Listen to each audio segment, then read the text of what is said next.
बिस्मिल्लाहिर्रहमानिर्रहीम। अस्सलाम वालेकुम। मैं जलील खान कुलाची, आप मेरे यूट्यूब चैनल देख रहे हैं। हुजूर वाला पाकिस्तान के सियासी मंजरनामे में आज पूरा दिन क्या कुछ होता रहा और मुमकिन तौर पर कल क्या हो सकता है, इस हवाले से डिस्कस करेंगे।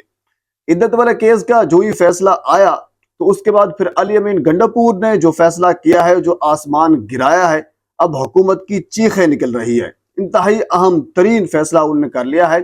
अब वो क्या करने वाले हैं?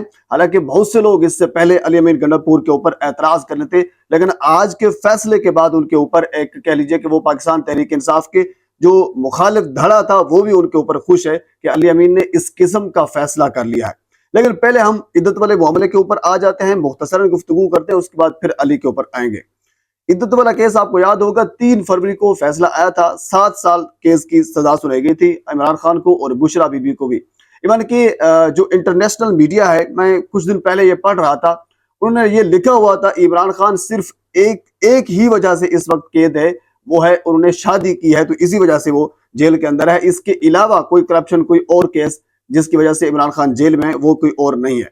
बहरहाल इसके बाद मुख्तलिफ मराहल में ये केस होता रहा। बिलाखिर जज शाहरुख अर्जमंद ने यह फैसला महफूज कर लिया था। वो फैसला सुनाने वाले थे, यानी जिस दिन उन्हें फैसला सुनाना था, आपको याद होगा उस दिन नईम हैदर पंजोता साहब ने भी वीडियो की थी और उस वीडियो के अंदर उन्होंने ये कहा था कि हमें लग रहा था कि जज शाहरुख अर्जमंद इस वक्त प्रेशर के अंदर हैं, वो प्रेशर बर्दाश्त नहीं कर पा रहे थे, लेकिन फिर भी उसके बावजूद उन्होंने ये किया कि बजाय इसके कि मैं गलत फैसला सुनाऊं, लिहाजा इससे मैं अलग हो जाता हूं, क्योंकि खबर मरीका उसमें चीख रहे थे, गालियां दे रहे थे, यानी अदालत का माहौल खराब कर रहे थे, बहुत कुछ जो कुछ उनसे हो सकता था वो कर रहे थे। तो जज शाहरुख अर्जमंद प्रेशर होने के बावजूद या जो कुछ भी होने के बावजूद वो फैसले से अलग हो गए थे। तो उसके बाद फिर जस्टिस आमिर फरूक साहब ने यह फैसला अफजल मजोका साहब को दिया था। अफजल मजोका के ऊपर पाकिस्तान तहरीक इंसाफ ने एतराज किया था, लेकिन उसके बावजूद उन्होंने फैसला सुना। लेकिन इसके साथ ही पाकिस्तान तहरीक इंसाफ हाई कोर्ट के अंदर चली गई थी और ये कहा था कि अफजल मजोका साहब को पाबंद किया जाए कि वो फैसला जल्द अज जल्द इस केस का करे, क्योंकि पाकिस्तान तहरीक इंसाफ, इवन के राना सनाउल्लाह साहब जैसा बंदा भी ये कह चुका था कि इमरान खान 27 को रिहा हो जाएंगे। उसकी वजह सी थी कि ओपन एंड शट केस था, वाज़े तौर पर नजर आ रहा था कि इसके केस के अंदर कोई जार नहीं है, तो लिहाजा इमरान खान रिहा हो जाएंगे। लेकिन इसके बावजूद भी अगर इन्हीं वो नाकिदीन भी ये कह रहे थे कि अगर इमरान खान भी रिहा ना हुए तो बुशरा बीबी तो जरूर ही रिहा हो जाएगी, लेकिन आज ऐसा नहीं हुआ। बुशरा बीबी और इमरान खान दोनों की सजाएं जो 7 साल की सुनाई गई थी, वो दोनों सजाएं इस वक्त बरकरार हैं। बहरहाल वो यानी फैसला अफजल मजोका साहब ने सुनाना था, पाबंद कर दिया था अदालत हाई कोर्ट ने कि आपने 10 दिन के अंदर जो सजाएं हैं उसके ऊपर फैसला सुनाना है और उसके बाद फिर 10 जुलाई तक, यानी तकरीबन कोई 10-15 दिन बाद आपने फिर फैसला जो मेन अपीलें हैं उसके ऊपर भी सुनाना है। लेकिन आज महफूज फैसला 25 जुलाई को हुआ था। आज महफूज फैसला सुना दिया गया है अफजल मजोका साहब की जानिब से। यकीन माने international media, Pakistani media, security, वकला, पाकिस्तान तहरीक इंसाफ के कारकुन, रहनुमा, बहुत बड़ी तादाद कमरा अदालत में मौजूद थी। कमरा अदालत के बाहर भी बहुत से लोग मौजूद थे, सब के सब फैसले का इंतजार कर रहे थे। अफजल मजोका साहब आए, 3 बजे का वक्त था, 3 बजे से पहले कुछ 2-4 मिनट पहले आए और 22 सेकंड्स के अंदर, सिर्फ और सिर्फ 22 सेकंड्स के अंदर उन्होंने यह फैसला सुनाया और यह कहा कि इमरान खान और बुशरा बीबी की जो जमानत की दरखास्तें दी गई थी, मैं उनको मुस्तरद करता हूं, बाकी मैं फैसला जो रिटर्न है वो लिख चुका हूं। अच्छा, रिटर्न फैसला आया है वो मैं आपके सामने रख देता हूं। यकीन माने अजीब चीज उसमें अंदर लिखी गई है।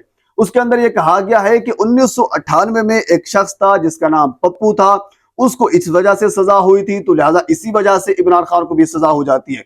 इसके आगे ये कहा गया कि बुशरा बीबी को सजा इस वजह से कह लीजिए उसको माफ नहीं किया जा सकता खातून होने के नाते, क्योंकि ये जवाज ही नहीं है, नहीं कोई जवाज उन्होंने नहीं माना और ये कहा कि ये दोनों की जो सजा है वो बरकरार रहेगी। लेकिन अब जो बात है अगली, हालांकि पाकिस्तान तहरीक इंसाफ इस केस को हाई कोर्ट के अंदर चैलेंज करेगी और उसके बाद फिर जो भी अगला प्रोसेस होगा वो रखा जाएगा अवाम के सामने। लेकिन जो ही आज ये फैसला आया उसके बाद, हालांकि इससे पहले कह लीजिए कि वो अली अमीन गंडापुर टाल मटोल से काम कर रहे थे। टाल मटोल से मुराद ये है कि वो थोड़ा सा मामले को अफहाम व तफहीम से हल करने की कोशिश कर रहे थे, ताकि क्योंकि एस्टेब्लिशमेंट के साथ जो डायरेक्ट महाज आरई है वो नहीं चाह रहे थे। सी बात है, इसके नतायज जो हैं वो किसी और किस्म के भी आ सकते हैं, खुदा न खास्ता। मगर आज अली अमीन गंडापुर ने एक बाकायदा फैसला किया है और फैसला यह है कि अब, क्योंकि आप जानते हैं इमरान खान के ऊपर जो एक संगीन किस्म का केस जो है वो 9 मई का केस है। इवन के बहुत से लोग अब जिनके थ्रू ये कहलवाया जा रहा है कि जब इमरान खान बाहर आएंगे उनके ऊपर आर्टिकल 6 लगेगा वगैरह वगैरह, इस किस्म की बातें कहलवाई जा रही हैं। तो इसके ऊपर जरी सी बात है, फिर आर्टिकल 6 अगर वो लगाना चाहते हैं तो फिर 9 मई का सहारा लिया जाएगा। लेकिन इमरान खान खुद ये कह चुके हैं कि 9 मई के ऊपर जुडिशल कमीशन बनाया जाए। जुडिशल कमीशन वफाक के अंदर तो नहीं बना, लेकिन जो जुडिशल कमीशन है वो अब जो अली अमीन गंडापुर ने फैसला किया है वो खैबर पख्तूनख्वा की हुकूमत जुडिशल कमीशन की मंजूरी देने जा रही है। ये बहुत बड़ा फैसला है। अब इसके कॉन्सिक्वेंसेस क्या होंगे? अब ये पहले ऐसा होगा कि असेंबली के अंदर इसकी मंजूरी ली जाएगी, करारदाद मंजूर की जाएगी, उसके बाद फिर जो अराकीन असेंबली हैं वो इसकी मंजूरी देंगे और उसके बाद फिर बाकायदा तौर पर जो हाजिर सर्विस जजेस हैं उनके ऊपर यानी एक कमेटी होगी, वो तहकीकात करेगी। उस तहकीकात के नतीजे में फिर जो फैसला आएगा, जरी सी बात है, पाकिस्तान तहरीक इंसाफ का मौक़िफ़ यही है कि हमारे खिलाफ ये साजिश थी, साजिश किसने की थी। अब ये सारी चीजें जब सामने आएंगी तो जरी सी बात है, फिर ये पाकिस्तान तहरीक इंसाफ का और एस्टेब्लिशमेंट का डायरेक्ट महाज अरई उस सतह के ऊपर जा सकता है। अली अमीन गंडापुर का जुडिशल कमीशन बनाने का फैसला करना ये बहुत बड़ा फैसला है, ये कोई छोटी चीज नहीं है। इसके बहुत बड़े नुकसानात या फिर बहुत बड़े फवायद हो सकते हैं, पर ये तो आने वाले चंद दिनों में जो इसकी में पेशरफ्त आएगी वो आपके सामने मैं रखूंगा। अच्छा, इसके साथ आज मखसूस नशिस्तों वाला जो केस था उसके अंदर आज हालांकि वो एक खूबसूरत हमारे एक दोस्त है, वो ये कह रहे थे कि अगर इलेक्शन कमीशन के वकील ही ना होते तो कोई बात नहीं थी। काजी फायद ईसा वहां पे मौजूद थे, वो रेस्क्यू भी कर रहे थे, वो सब कुछ कर रहे थे, तो इलेक्शन कमीशन के वकील को आने की जरूरत ही नहीं थी। लेकिन उसके बावजूद बहुत कुछ उन्होंने रेस्क्यू किया। लेकिन आज जस्टिस मुनीब अख्तर ने और जस्टिस आयशा मलिक साहबा ने, तकरीबन तमाम जज साहबान, इवन के आज एक चीज हमें नजर आई, खुद काजी साहब भी एक चीज पर तो मुत्तफिक हो गए कि सुप्रीम कोर्ट ने जो फैसला दिया था इलेक्शन कमीशन ने उसकी गलत तशरीह की है। इसके ऊपर कम से कम काजी फायद ईसा साहब भी आमादा हो गया है। लेकिन ये सोमवार तक समाज जो है 11:30 बजे तक मुलतवी कर दी गई है।